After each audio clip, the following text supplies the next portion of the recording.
1 minute parenting. શું તમારું બાળક નાની નાની વાતમાં ડરી જાય છે? અંધારું, નવા લોકો, સ્કૂલ કે નાનકડા જીવજંતુથી પણ. અને તમે કહો છો કે એમાં ડરવાનું શું હોય, સાવ ડરપોક છે, પણ કંઈ ત્યાં છે જ નહીં. પણ એક સવાલ પૂછો, ખરેખર કંઈ નથી કે આપણે સમજ્યા નથી? ન્યુરોસાયન્સ શું કહે છે ખબર છે? કે જ્યારે બાળક ડરે છે ને, ત્યારે તેના બ્રેઇનમાં એમિગડાલા એક્ટિવ થઈ જાય છે, જેનું કામ ઇમોશનને પ્રોસેસિંગ કરવાનું હોય છે. અને એમાં પણ ખાસ કરીને ભય, ચિંતા, આક્રમકતા માટે જવાબદાર હોય છે.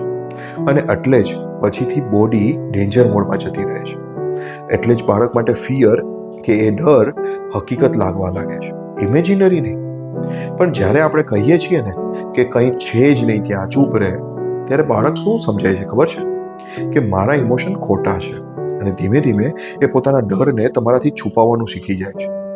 પણ ઇમેજિન કરો, જો તમે કહો કે ડર લાગે છે ને, ઠીક છે, લાગે, હું સમજુ છું, પણ ચિંતા ના કરીશ, હું તારી સાથે છું, તો શું થશે? બ્રેન કામ થશે, ચાઇલ્ડ સેફ ફીલ કરશે. આજથી એક ચેન્જ કરો.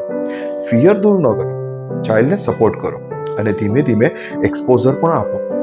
યાદ રાખો, બ્રેવ બાળક એ નથી કે જે ક્યારેય ડરે જ નહીં.